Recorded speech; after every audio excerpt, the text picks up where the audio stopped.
Bonjour, nous allons vous présenter la technique pour préparer des biberons à base d'ALD.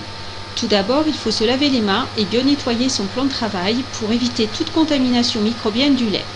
Ensuite, le matériel doit être préparé, l'ALD, la bouteille d'eau, une assiette sur laquelle sont posées la bague, la tétine, le capuchon et le couteau, ainsi que le corps du biberon.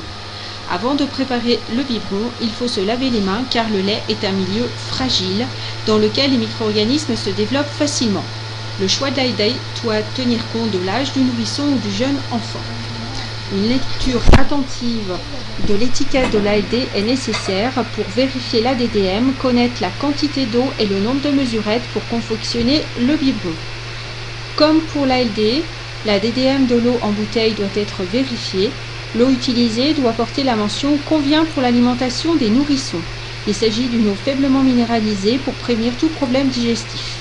Si la bouteille n'a pas été entamée, l'eau est à température ambiante. Sinon, l'eau est réfrigérée et doit être ouverte depuis moins de 24 heures. Le bouchon est posé dans l'assiette et on verse ensuite la quantité d'eau dans le biberon en respectant les indications notées sur l'étiquette. Le biberon est posé sur le plan de travail pour faire un dosage exact de l'eau. La bouteille est refermée après utilisation. Les doses de lait sont ensuite préparées avec la mesurette présente dans la boîte.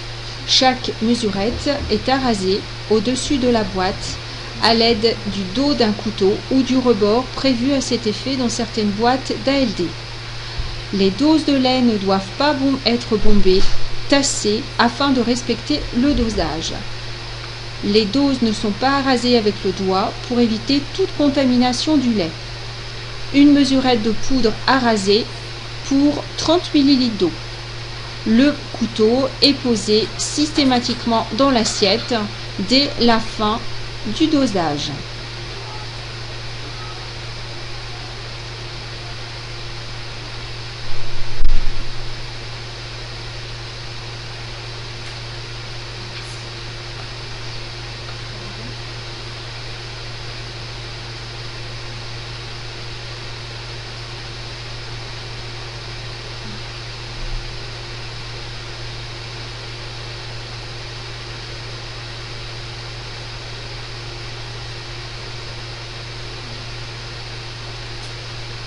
Une fois le dosage terminé, la boîte d'ALD est fermée soigneusement après utilisation.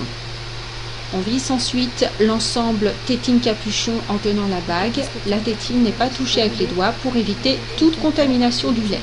On mélange ensuite en roulant le biberon entre les mains horizontalement pour éviter de boucher la tétine. Puis on agite verticalement. On doit obtenir un lait homogène sans grumeaux. Un biberon à température ambiante doit être consommé dans l'heure. Le biberon est prêt. N'oubliez pas de stocker la bouteille d'eau entamée dans le réfrigérateur en inscrivant sa date d'ouverture sur l'emballage.